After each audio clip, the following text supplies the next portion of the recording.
termasuk memuliakan Allah Azza wa Jal adalah memuliakan orang-orang yang beruban dalam Islam dan sudah berumur. Ada dua hal di sini ya.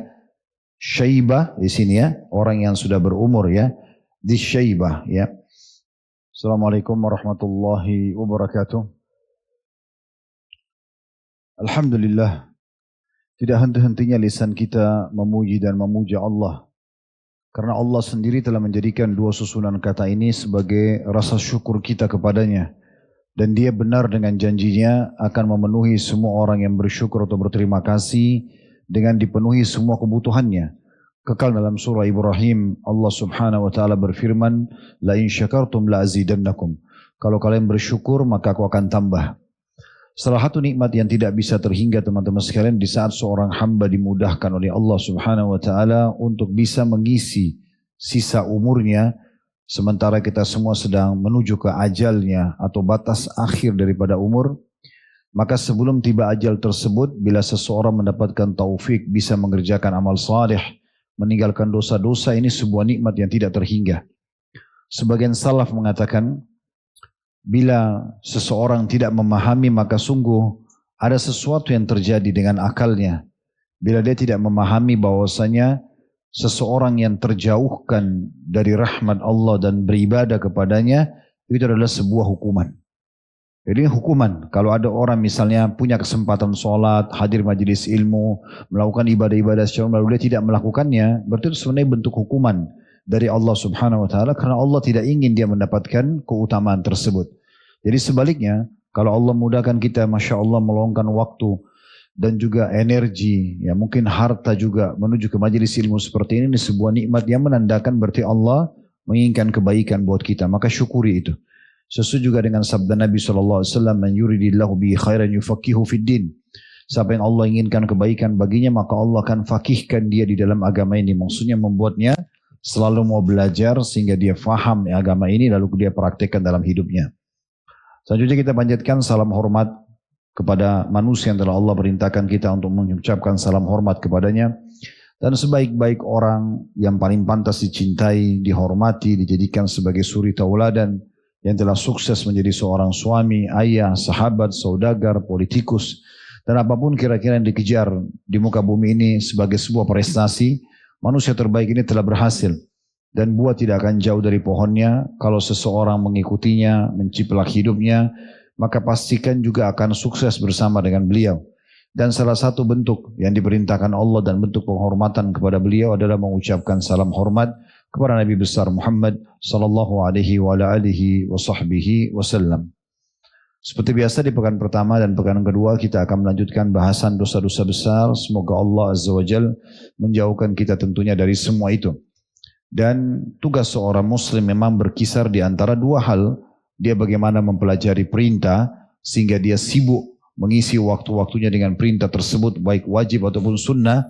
Dan juga mempelajari apa yang dilarang sehingga dia berusaha menjauhinya, baik itu haram ataupun makruh semaksimal mungkin, sehingga tentunya semua ini akan mendatangkan rahmat dan kasih sayang Allah subhanahu wa ta'ala.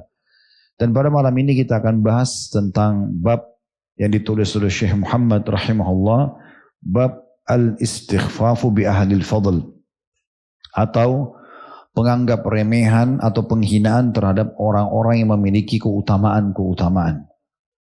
Di sini dari bab ini kita akan membagi nanti menjadi 4 bahasan dosa-dosa besar.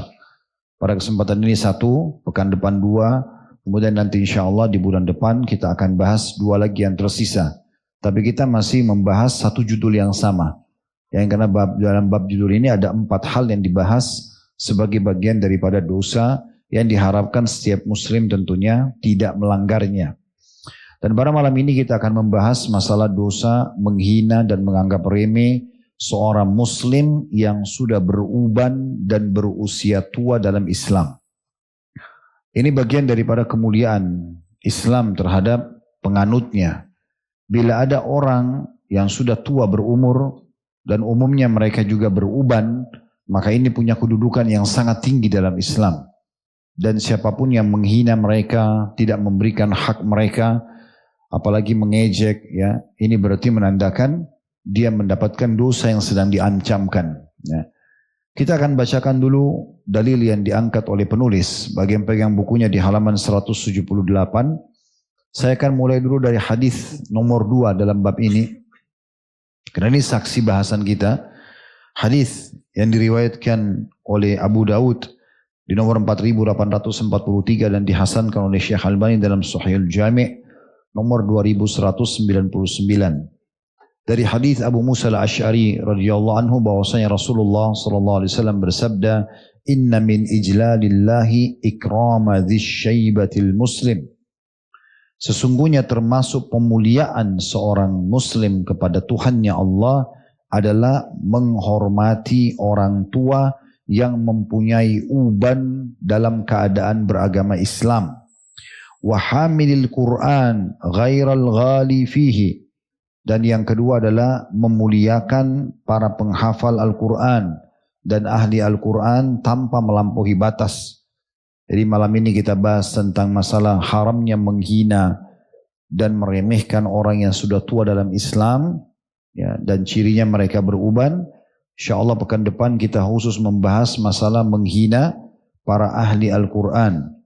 Kemudian yang ketiga disebutkan wa ikrama dzis sultanil muqsit. Maaf tadi ada sedikit tambahan, wa hamilil qur'ani ghairil ghali fi wal jafi anhu.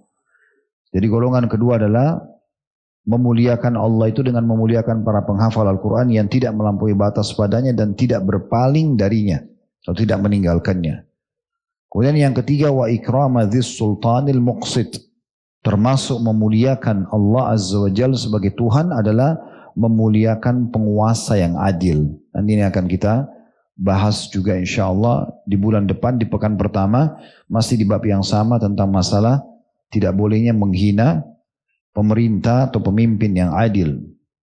Kemudian selanjutnya di dalam hadis yang nomor 3 ya, di bawahnya yang diriwayatkan oleh Imam Ahmad dan ini disebutkan di nomor 22.249 urutan dalam Musnad Imam Ahmad dari Ubadah bin Samit radhiyallahu anhu dan dihasankan oleh Syekh Albani dalam Sahih Al-Jami' nomor 5443 yang berbunyi kata Nabi SAW, laisa minna man lam yujillu kabirana wa la yarhamu saghirana wa ya'rif li'alimina haqqahu.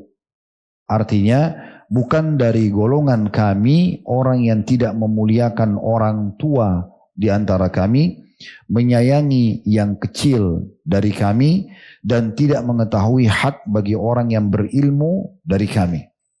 Jadi kita akan titik beratkan insyaAllah nanti bahasan yang keempatnya, masalah menghinakan para ulama.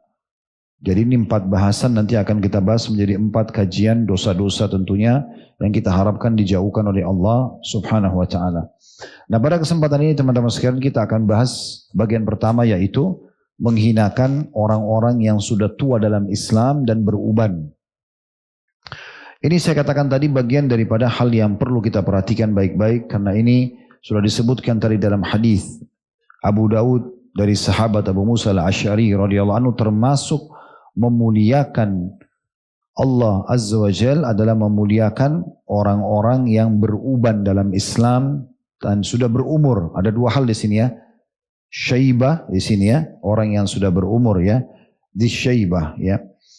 Dan muslim, sudah beruban, tua dan dalam keadaan Islam.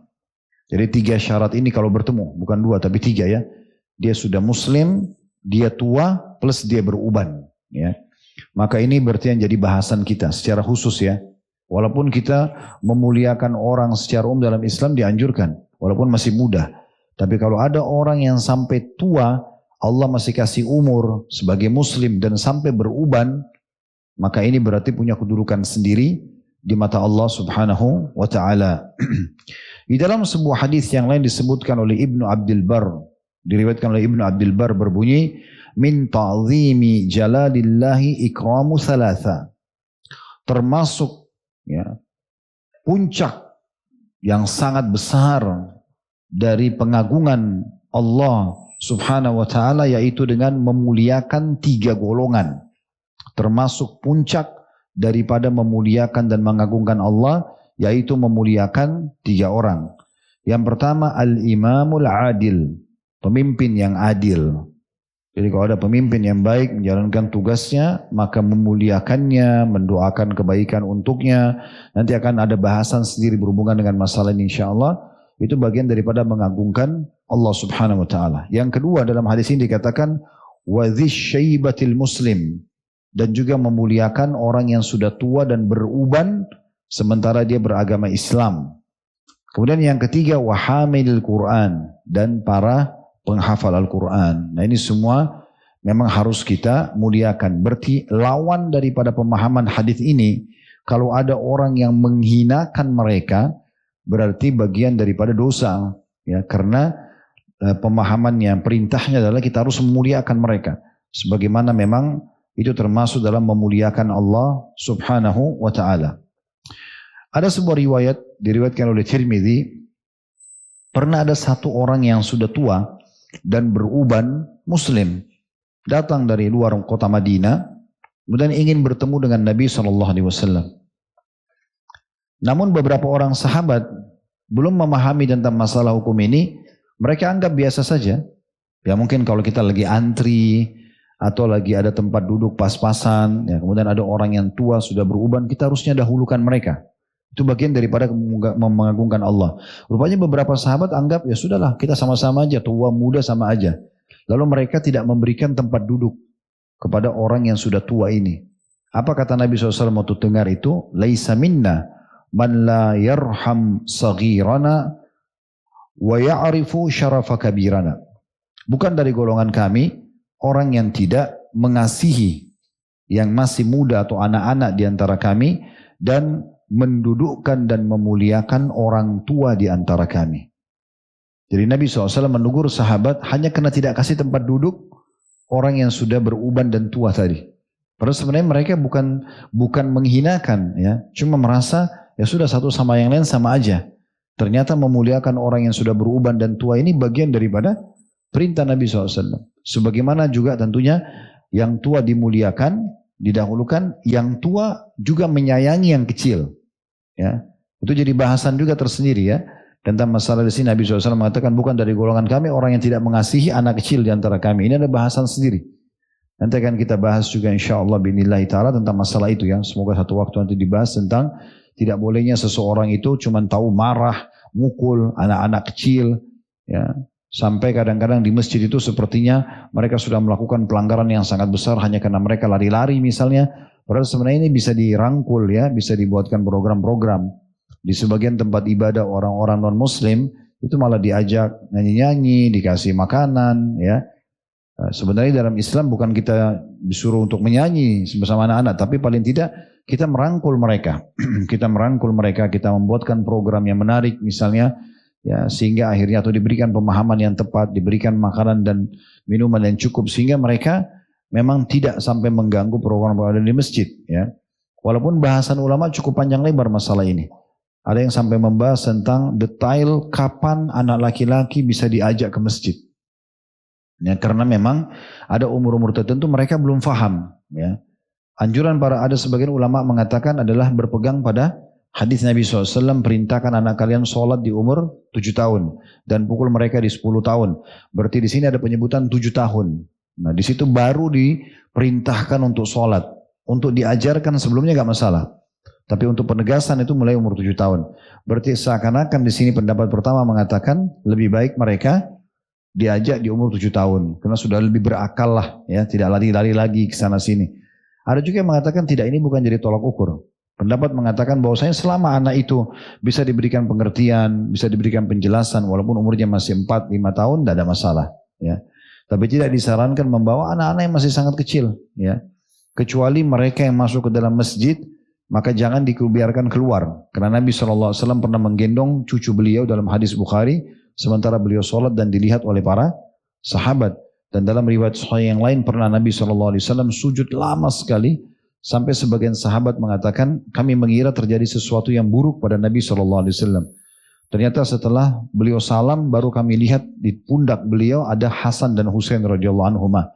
Lalu waktu ditanya Nabi SAW mengatakan saya tidak ingin mengganggu Ya, mereka pada saat sedang menaiki punggungku, padahal beliau sedang sujud dan mengimami sholat, kan gitu. Nah, kalau sudah masuk dalam masjid itu berbeda, tapi kalau baru mau diajak ini yang dibahas oleh para ulama. Itu mungkin ada bahasan sendiri, tapi yang jelas di sini ada Nabi SAW mengatakan laisa minna, bukan dari golongan kami, berarti ada ancamannya. Nah, ini kalau Nabi SAW mengatakan bukan dari golongan kami, ini berarti ancaman. Ini bahasa santun tapi ancaman, seakan-akan bukan dari kaum muslimin, kan gitu. Dan saksi bahasan kita adalah yang tidak memberikan kemuliaan kepada orang yang sudah tua. Di dalam riwayat yang lain, diriwayatkan oleh Al-Baihaqi dengan sanad hasan tentang masalah keutamaan orang yang tua, ya, beruban dalam Islam. Kalau saya coba cari penelitian, memang biasanya di umur 30-40 tahun sudah mulai ada uban, tapi memuncaknya di umur 60-70 tahun. Jadi makin tua sebenarnya makin banyak uban, ya. Tapi selama dia tua dalam kondisi muslim dan beruban, ini yang kita sedang bahas, ya. Dan berarti di sini tidak masuk kalau yang masih muda terus beruban, ya. Itu mungkin beda lagi, dia masuk tetap ke masalah kasus anak yang lebih muda yang harus disayangi, ya, diberikan perhatian, dirangkul, kan gitu. Tetapi kalau yang sudah tua baru masuk dalam bahasan ini. Kata Nabi SAW dalam hadis riwayat Baihaqi dengan sanad hasan, "Asy-syaibu nurul mu'min la yashibu rajulu syaibatan fil islami illa kanat lahu bi kulli syaibatin hasana wa rafa'a biha daraja." Yang artinya sesungguhnya beruban itu cahaya, kata Nabi SAW, bagi orang-orang, atau cahaya bagi orang-orang beriman. Dan tidak ada seseorang yang beruban dalam Islam, dia sampai tua beruban dan masih dalam keadaan Islam, kecuali Allah akan berikan dia untuk setiap rambut ubannya pahala, dan juga diangkat, ya, dengan uban tersebut dia 1 derajat. Jadi diangkat 1 derajat. Ini bisa bermakna tentunya dia dikasih pas rambut itu tumbuh 1, atau memang dihitung per harinya Allah Subhanahu wa taala berikan dia pahala selama uban itu ada di kepalanya, kan gitu. Itu Allahu alam, Allah Maha Pengasih dan Maha luas rahmatnya tentang masalah itu. Tapi ini menandakan memang berarti punya kedudukan sendiri. Dalam riwayat yang lain, saudaraku seiman, disebutkan juga, riwayat ini disebutkan oleh An-Nasai, "Man syaba syaibatan fil islami kanat lahu nuran yaumal qiyamah." Siapa yang sampai beruban sementara di dalam keadaan Islam, ya, artinya karena dia sudah tua, gitu ya, maka itu akan menjadi cahaya untuknya pada hari kiamat nanti. Riwayat yang serupa juga diriwayatkan oleh Abu Daud, "Ma min muslimin yushibu syaibatan fil islami illa kanat lahu nuran yaumal qiyamah." Tidak ada seorang muslim pun, dan ini masuk dalamnya muslimah juga sama, perempuan dan laki-laki, yang sampai beruban dalam Islam, kecuali akan menjadi cahaya untuknya pada hari kiamat. Dalam riwayat lain, "Annahu nurul mu'min." Sesungguhnya uban dalam keadaan muslim itu berarti, ya, cahayanya orang-orang beriman. Dinukil juga sebuah riwayat, teman-teman sekalian, ini disebutkan oleh Imam Bukhari dalam kitab Adab Mufrad beliau di halaman 120, dan Imam Malik sebutkan dalam kitab Muwatta jilid 9 halaman 58, bahwasanya Sa'id bin Musayyib rahimahullah berkata, "Kana Ibrahim awal man dayyafa ad-daif." Ketahuilah bahwasanya Nabi Ibrahim alaihissalam adalah orang yang pertama menjamu tamu dengan maksimal, ya. Makanya beliau dapat julukan bapaknya para penjamu tamu. Ya, salah satu ciri Nabi Ibrahim alaihissalam, beliau itu kalau makan tidak pernah makan sendiri. Pasti kalau sudah dihidangkan oleh istri beliau, beliau buka pintu lalu ajak siapa saja yang lewat depan rumah makan sama-sama gitu. Kemudian dikatakan wa awwalun nasi ikhtatana, dan juga dia manusia pertama yang disunat. Wa awwalun nasi qassas syarib, dan manusia yang pertama memotong kumisnya. Masuk sunnah Nabi SAW memotong kumis, tapi Nabi Ibrahim AS orang yang pertama melakukannya. Wa awwalun nasi ra'a syaib, dan dia termasuk orang yang pertama melihat uban di kepalanya. Begitu dalam riwayat ini disebutkan. Faqala ya Rabbi ma hadza. Kemudian dia pun bertanya melalui Jibril AS, "Apa ini wahai Tuhanku?" Nabi Ibrahim AS tidak faham tentang masalah uban. Beliau menanyakan kepada Allah, ada apa? Kenapa terjadi perubahan dari rambut hitam ke putih? Maka faqala Allah tabaraka wa ta'ala, maka Allah yang maha berkah dan maha tinggi berfirman kepada Ibrahim, waqaru ya Ibrahim, itu adalah kewibawaan. Kewibawaan karena beruban dalam kondisi beriman kepada Allah. Berarti artinya sudah cukup lama waktu dia gunakan untuk beriman kepada Allah subhanahu wa ta'ala. Faqala ya Rabbi zidni waqara. Maka Nabi Ibrahim mengatakan, kalau begitu Tuhanku, tambahkanlah untukku kewibawaan. Tambahkanlah untukku kewibawaan. Dari sisi yang lain teman-teman sekalian, uban ini memang banyak sekali manfaatnya kalau dalam Islam. Disebutkan oleh para ulama. Di antaranya yang paling mendasar adalah dia pengingat tentang masalah batas umur. Jadi dengan munculnya uban, itu menandakan memang sudah tanda-tanda kematian. Walaupun dia belum tentu mati hari itu juga. Bisa saja mungkin dia mati 10 tahun, 20 tahun lagi ke depan. Tetapi dengan munculnya uban, itu menandakan sudah tanda-tanda kematian. Itu salah satu makna tafsir yang dinukil oleh Al-Qurtubi rahimahullah dalam kitab At-Tadhkirah beliau pada saat menafsirkan firman Allah subhanahu wa ta'ala surah Fatir ayat 37. Yang bunyinya, awalam nu'ammirkum ma yatadhakkaru fi man tadhakkara wa ja'akumun nadhir fadhuku famanil zalimina min nasir. Yang artinya, bukankah kami telah memanjangkan umurmu untuk dapat berfikir bagi orang yang mau berfikir. Padahal telah datang kepadamu seorang pemberi peringatan. Ya. Maka rasakanlah azab kami bagi orang-orang zalim, tidak ada seorang penolong pun. Saksi bahasan kita adalah potongan ayat, وَقَدْ جَاءَكُمُ النَّذِيرُ وَجَاءَكُمُ النَّذِيرُ. Telah datang kepada kalian an-nadhir. Peringatan, pemberi peringatan. Nah di sini ulama tafsir berbeda pendapat tentang masalah apa makna telah datang kepada kalian pemberi peringatan. Ini kan ayat menjelaskan tentang orang pada saat mati, kemudian mereka menyesal karena mereka tidak sempat beramal soleh, tidak sempat taubat. Maka mereka minta dipanjangkan umur atau dikasih kesempatan. Maka Allah mengatakan, bukankah kami sudah panjangkan umurmu sudah cukup? Maksudnya sehari 24 jam, 1 jam itu 60 menit, 1 menit itu 60 detik, kan panjang sekali. Waktunya cukup lama dan sudah sekian tahun hidup dan telah datang kepadamu pemberi peringatan. Nah pemberi peringatan ini ada yang mengatakan pertama itu demam. Jadi siapapun pasti di antara kita pernah merasakan demam. Demam itu tanda-tanda peringatan kematian. Ya. Makanya umumnya orang kalau mau meninggal biasanya badannya demam. Sering kalau masuk dokter dicek suhu kan. Kenapa cek suhu? Karena demam itu tanda-tanda. Kalau dia sangat memuncak, apalagi sampai di atas 40 itu sangat terancam, gitu kan? Nah, itu terjadi pada Nabi SAW, manusia paling mulia pun, beliau sebelum meninggal itu demam. Sangat panas, sampai disebutkan dalam riwayat beliau minta agar didatangkan beberapa ember atau bejana air untuk dituangkan ke tubuh beliau SAW karena panasnya. Dan beliau juga mengatakan, sesungguhnya demam itu adalah luapan api neraka, maka dinginkanlah dengan air gitu ya. Terus dituangkan air sampai basah kuyup, lalu beliau mengatakan cukuplah. Ya, pada saat itu memang beliau merasakan demam. Ini pertama. Yang kedua ada yang mengatakan uban. Munculnya uban adalah peringatan dari Allah subhanahu wa ta'ala. Makanya pernah saya nukil kisah, kalau masih ingat dan saya ingatkan kembali, ada seseorang dari salafus soleh dulu. Dia subhanallah tinggal sekian tahun di Masjid Nabawi dikira orang gila. Begitu dinukil kisahnya ya. Jadi dia seorang pengusaha di Madinah, dia seorang yang sukses. Satu waktu dia pernah lihat dirinya di cermin, kemudian dia menemukan ada satu helai uban di jenggotnya.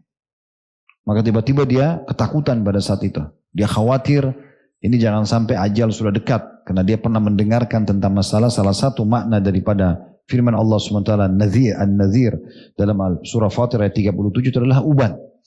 Maka dia pun mengubah dirinya seakan-akan dia adalah orang gila. Sehingga keluarganya semua ya memaafkan dia dari sisi pekerjaannya ditinggalkan. Tapi dia tahu pekerjaan semua berjalan. Orang semua tahunya dia orang gila. Tiap hari tinggal di Masjid Nabawi, kerjanya cuma bersih-bersihin Masjid Nabawi, azan dia sholat gitu. Kalau ada orang datang, dia buat dirinya seperti orang gila. Jadi ngomong sendiri segala macam. Orang pikir orang gila. Tapi karena dia tidak mengganggu orang, orang juga biarkan saja. Sampai ada satu anak muda datang dari Irak, Ini yang membongkar kedoknya orang ini. Dia pun datang, kemudian dia tinggal di Masjid Nabawi. Masa itu orang bisa tidur menginap di masjid. Dia nginap di masjid 2-3 hari. Dia perhatikan semua orang di sana yang lagi ibadah segala macam. Terus dia perhatikan orang ini. Agak unik orang ini, dilihat dari jauh sama dia. Kalau tidak ada orang, dia baca Quran, dia berzikir, dia bersihin masjid. Tapi kalau ada orang dekatin, dia pasti ngomong sendiri, ngoceh. Seperti orang gila gitu. Tapi dia penasaran, diikutin terus orang ini. Tapi uniknya orang ini tidak tahu kalau diikuti sama anak muda ini. Setiap malam orang ini yang tadi sudah beruban dan dikira orang gila itu selalu ke kuburan Baqi. Kuburan yang ada di situ, kuburan para sahabat yang memang Nabi SAW sering kunjungi. Kemudian dia selalu berdoa sambil mengatakan, ya Allah, kapankah waktunya itu datang? Kalau itu datang maka maafkanlah aku, terimalah amal-amalku. Terus begitu sambil dia menangis. Udah kembali lagi ke Masjid Nabawi, dia tidur di Masjid Nabawi, dia bersih-bersihin masjid, dia sholat 5 waktu. Jadi dia ingin supaya tidak ketinggalan sholat 5 waktu, ya dia selalu di Masjid Nabawi. Sampai anak muda ini curiga, karena tiap malam sama, dan tiap hari sholat selalu di saf awal. Kalau tidak ada orang lihat, baca Quran, zikir, bersihkan masjid. Ini orang tidak mungkin gila. Pas subhanallah hari mau pulang di hari ketiga, dia datangi orang itu, orang yang menganggap atau dianggap gila itu didatangi sama anak muda lalu mengatakan, dia pamit sama seorang yang biasa ditemui di masjid selama 3 hari di masjid di saf awal segala macam, lalu kemudian dia datang kepada orang tersebut, lalu dia salaman, dia mengatakan, saya mau pamit, saya mau pulang ke Irak. Lalu orang itu buat dirinya seperti orang gila, dia ngomong sendiri. Lalu anak muda dia mengatakan, wahai paman, tidak usah anda buat diri anda seperti ini. Karena saya tahu dan saya yakin anda bukan orang gila. Terus dia terdiam karena tidak ada orang, lalu orang itu mengatakan, kenapa kau ucapkan itu? Kata anak muda ini, karena saya selama 3 hari memperhatikan apa yang anda lakukan. Tidak ada orang gila seperti ini, azan di saf awal, kemudian kalau tidak ada orang lihat dia baca Quran, berzikir. Anda setiap malam ke Baqi kan, rupanya orang ini kalau ke Baqi lagi ziarah kubur dan berdoa sama Allah, tanya kapan dia akan meninggal dunia, dia minta supaya Allah maafkan kalau dosanya, Allah terima amalnya. Itu tidak mungkin orang normal dan memang dia tunggu orang semua sudah tidur, gak ada orang yang tahu. Tapi anak muda ini ikutin diam-diam. Dia bilang, saya ikutin anda. Selama 3 hari ini anda ke Baqi dan anda mengucapkan ini dan itu. Lalu orang itu pun mengatakan, memang betul yang kau ucapkan. Saya bukan orang gila. Anak muda ini penasaran. Dia katakan, apa kira-kira kisah anda? Dia bilang, beberapa tahun yang lalu saya pernah lihat diri saya di cermin. Lalu saya temukan ada 1 uban di jenggot saya. Kemudian saya khawatir jangan sampai saya lalai dari ibadah. Maka supaya saya bisa meninggalkan ya beban-beban dunia ini, toh pekerjaan saya sudah berjalan, bisnis saya sudah jalan, anak-anaknya sudah kembangin, saya buat diri saya begini. Dengan begini saya leluasa urus masjid, leluasa sholat 5 waktu, dan ini ijtihad dia pribadi ya. Tapi seperti itulah ya. Ada juga yang mengatakan makna yang lainnya adalah meninggalnya kerabat-kerabat terdekat, tetangga-tetangga, kenalan kita. Siapa di antara kita teman-teman yang punya kenalan yang semuanya masih hidup? Saya kan sudah ada yang meninggal, nah itu juga diistilahkan dengan nadhir.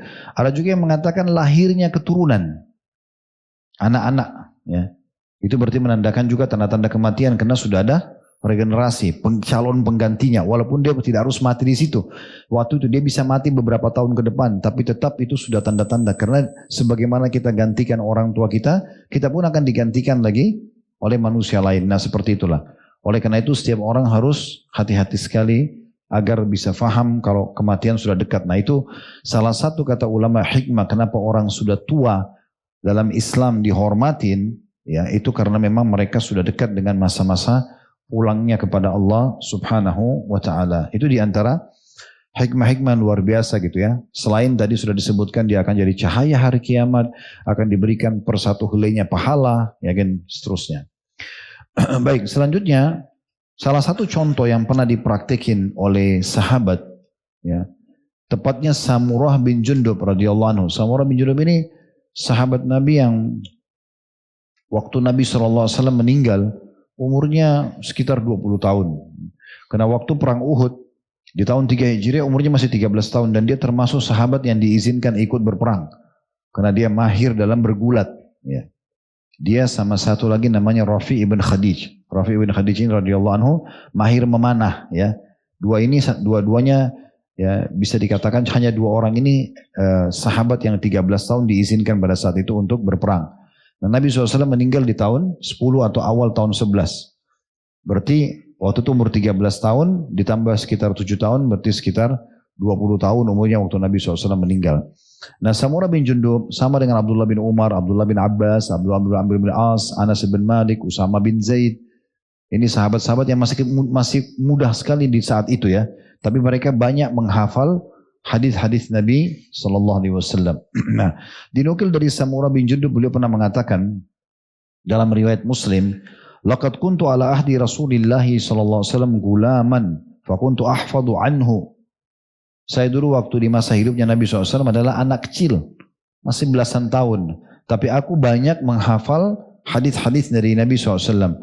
Fama yamna'uni minal qawli illa annaha huna rijalan hum asannu minni. Dan tidak ada yang menghalangiku untuk mengucapkan hadis itu, ya, kecuali karena aku lihat di sekitarku masih ada orang-orang yang lebih tua dari aku. Jadi karena memuliakan orang-orang yang lebih tua, maka beliau tidak mau menyebutkan hadis. Ya. Jadi di sini kita lihat bagaimana salah satu contoh saja yang disebutkan oleh Samurah di sini. Kalau ada dalam satu majlis, ada mungkin ilmu yang kita tahu, tapi di situ ada orang yang lebih tua dan mungkin dia lebih faham, maka kita dahulukan mereka yang berbicara. Itu juga pernah dinukil di riwayat Sahih dari Abdullah bin Umar radhiyallahu anhu, di mana beliau waktu Nabi SAW tanya tentang ada satu pohon yang kalaupun ditiup oleh angin daunnya tidak akan bergerak, dan itu ibarat orang-orang mukmin, ya. Orang-orang mukmin itu tegar dengan keimanannya, karena mereka memang tidak akan goyah dengan godaan apapun dunia ini. Maka Nabi SAW tanya, siapa yang tahu pohon itu? Kata Abdullah bin Umar, saya tahu pohon itu sebenarnya, tapi saya tidak ingin menjawabnya karena di depan saya banyak orang-orang yang lebih tua. Dan itu adalah pohon kurma, ya. Pohon kurma daunnya kuat itu ya. Walaupun ada angin dia tidak terlalu bergerak, ya gitu. Maka dia mengatakan saya tahu jawabannya, tapi saya tidak ingin menjawab karena di situ ada orang-orang yang lebih tua. Ya, gitu. Jadi memang kita disuruh seperti itu. Dan dalam riwayat lain Nabi SAW mengatakan kabir, dahulukan orang yang lebih tua, dahulukan dari orang yang lebih tua, ya. Bermula dari kedua orang tua kita, saudara kita yang lebih tua, ya. Kalau teman-teman sudah tahu hukumnya, alhamdulillah. Kalau belum tahu, pengganti orang tua itu termasuk kakak-kakak kita yang lebih tua, ya. Kakak laki-laki, kakak perempuan. Kakak laki-laki itu kayak pengganti ayah, kakak perempuan itu seperti pengganti ibu, ya. Itu kita muliakan mereka, ya, setelah kedua orang tua kita tidak ada. Semasa hidup pun kita bisa muliakan, tapi maksudnya dimuliakan di sini sebagai pengganti orang tua. Memang sudah seperti itu. Nah, termasuk juga orang-orang yang lebih tua dari kita dan apalagi punya jasa, kayak para guru-guru, ya. Makanya Umar bin Khattab radhiyallahu anhu mengatakan, saya akan terus berterima kasih seumur hidup saya dengan seseorang yang mengingatkan satu kesalahan saya. Seorang yang menasihatin, itu menghormati, memuliakannya. Dan juga Ali bin Abi Thalib mengatakan, saya akan terus siap berkhidmat seumur hidup saya kepada seseorang yang mengajarkan kepadaku satu huruf. Nah, ini diantaranya. Berapa banyak orang subhanallah tidak memuliakan gurunya. Mungkin dulu dia belajar, sekarang dia merasa sudah lebih pintar, akhirnya dia merasa anggap remeh gurunya, gitu kan. Padahal sebenarnya mungkin guru SD-nya dulu yang mengajarkan dia matematika, yang mengajarkan dia dasar-dasar bidang ilmu pengetahuan. Walaupun sekarang mungkin dia lebih pintar, tapi tidak perlu kita meremehkan mereka, ya. Makanya Nabi SAW memerintahkan kita untuk tawadhu, merendah, walaupun kita merasa punya ilmu, walaupun kita tahu, tapi kita tetap muliakan orang yang lebih tua. Tentu ini berlaku kalau kebenaran itu ditegakkan, ya. Jangan sampai misalnya ada orang-orang tua, tapi mereka bicara salah, mereka bicara maksiat. Lalu untuk mengatakan tidaklah, untuk menghormati orang tua tidak usah saya ngomong, itu keliru. Bukan itu pada tempatnya, ya. Makanya Iyas Al-Muzani rahimahullah, seorang ulama tabi'in, beliau masih muda dulu, pernah bertikai dengan seorang yang tua, lalu masuk di pengadilan. Tapi Iyas Al-Muzani tahu dia benar. Orang tua ini salah, kalau nggak salah ngambil barangnya dia gitu ya. Dan orang tua ini memang salah gitu, memang dia sedang salah. Masuk ke pengadilan, kemudian hakimnya memberikan kesempatan yang tua bicara dulu, kemudian baru Iyas. Ya. Tapi Iyas Al-Muzani membantah argumentasi si orang tua tadi di pengadilan. Ya, bahwasanya memang dia yang benar. Akhirnya si hakimnya mengatakan, diamlah kamu hai anak muda, gitu kan, atau hai anak kecil. Maka kata Iyas, kalau saya diam, lalu siapa yang akan menegakkan kebenaran itu? Maka setelah itu hakim pun membenarkan sikapnya, gitu kan? Membenarkan sikapnya. Dan Nabi SAW juga memuliakan beberapa anak muda di beberapa titik kejadian untuk menjadi pelajaran buat kita. Seperti kasus bagaimana Nabi SAW mengangkat Usama bin Zaid sebagai panglima perang. Sementara dalam pasukannya ada Abu Bakar, ada Umar, ada Uthman, ada Ali, ada Talha, ada sahabat-sahabat senior. Lalu Nabi SAW mengatakan, saya tahu ada di antara kalian yang tidak yakin dengan kepemimpinan Usama karena dia masih 17 tahun waktu itu. Diangkat jadi panglima perang. Sebagaimana kalian juga sempat ragu dengan kepemimpinan ayahnya, Zaid bin Haritha. Tapi ketahuilah dia orang yang pantas untuk memimpin peperangan tersebut. Nah ini berbeda. Memimpin itu tidak ada masalah. Siapa yang ahli di bidangnya. Tapi tetap tidak boleh orang yang sudah lebih muda ini lalu kemudian menghinakan orang yang lebih tua. Nah seperti itu kurang lebih. Yang lebih harus dihindari adalah menyakiti mereka. Kalau sampai menyakiti ya, menghinakan, menyakiti mereka itu bahaya sekali. Seperti ada anak-anak yang pukul orang tuanya ya. Saya sempat lihat beberapa cuplikan itu bagaimana kasarnya sebagian anak-anak yang sampai tonjokin ayahnya, ibunya, sampai dilemparin makanan dan sekali marah-marahin. Semua ini masuk dalam bab yang utama dalam bahasan kita ya, walaupun kita sudah tidak bahas masalah durhaka sama orang tua, tapi itu hal yang paling mendasar. Baru kemudian semua orang-orang yang sudah tua dalam agama Islam. Pernah terjadi juga di masa Nabi SAW, Abu Bakar radhiyallahu anhu, maaf saya sebutkan riwayatnya, dari Abu Hubairah radhiyallahu anhu, bahwa Abu Sufyan datang kepada Salman, Suhaib, dan Bilal dalam sekelompok orang. Kemudian mereka berkata, demi Allah, tidaklah pedang-pedang Allah mengambil tempatnya dari leher-leher musuh Allah. Maksudnya si Bilal, Salman dan Suhaib ini melihat Abu Sufyan seakan-akan marah gitu dengan Abu Sufyan ya. Kemudian Abu Bakar berkata, apakah kalian mengatakan itu kepada seorang tokoh Quraisy dan pimpinan mereka? Kemudian Abu Bakar mendatangi Nabi SAW. Lalu Abu Bakar memberitahukan hal itu kepada Nabi SAW dan Nabi mengatakan, ya Abu Bakar la'allaka abghattahum. Mungkin kau telah membuat tadi Bilal, Salman dan Suhaib marah. Karena mereka hanya mengatakan harusnya musuh-musuh Allah itu bisa ditebas dengan pedang-pedang di jalan Allah. Gitu. Kenapa kau menegurnya? Kenapa kau menegur mereka? Mungkin kau telah membuat mereka marah. La in kunta abghattahum faqad abghatta rabbak. Karena kalau kau telah membuat mereka marah, bisa saja engkau telah membuat Tuhanmu Allah marah. Maka pada saat itu Abu Bakar pun datang dan meminta maaf kepada ketiganya. Hadis ini diriwayatkan oleh Imam Muslim. Baik, tinggal teman-teman sekalian kita sedikit tambahkan informasi berhubungan dengan masalah ini, yaitu apakah uban itu dibiarkan dalam kondisi dia memutih ya, atau diwarnahi. Karena memang ada perintah untuk mewarnahi. Sekarang kita jelasin ada 2 poin dulu berhubungan dengan masalah boleh nggak mencabut uban atau boleh atau tidak boleh. Ini jumhur ulama mengatakan hukumnya makruh. Jumhur ulama. Ya. Tapi sebagian ulama ada juga yang sampai pada tingkat mengharamkannya. Ya. Itu kalau masalah mencabutnya. Ya. Tetapi kecenderungan pendapat jumhur itu adalah hukumnya makruh. Nah tinggal masalah apakah dia dibiarkan. Masalah yang kedua dibiarkan putih atau disemir. Kan sebenarnya tumbuhnya rambut putih itu sudah cukup untuk mendapatkan semua keutamaan tadi. Kan gitu. Sekarang kita biarkan dia putih atau diwarnahi. Nah ini khilaf di antara ulama. Ada yang mengatakan lebih afdal dibiarkan putih.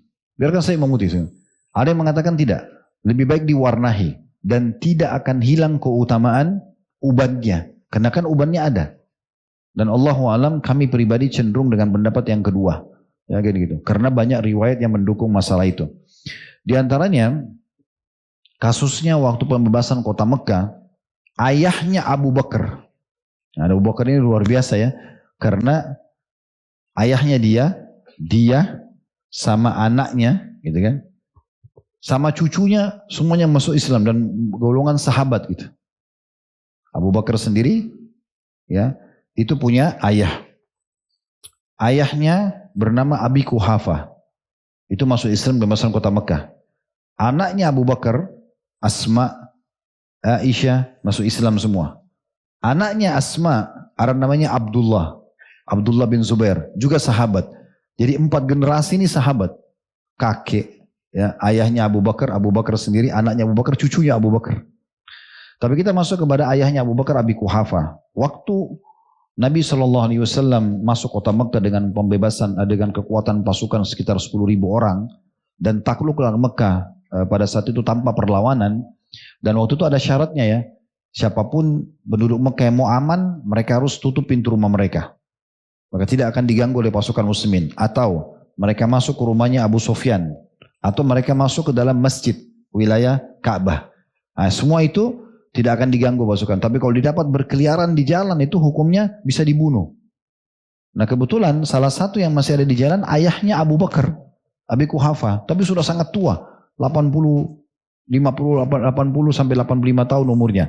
Semua alisnya sudah putih, rambutnya sudah putih, jenggotnya pun sudah sangat putih.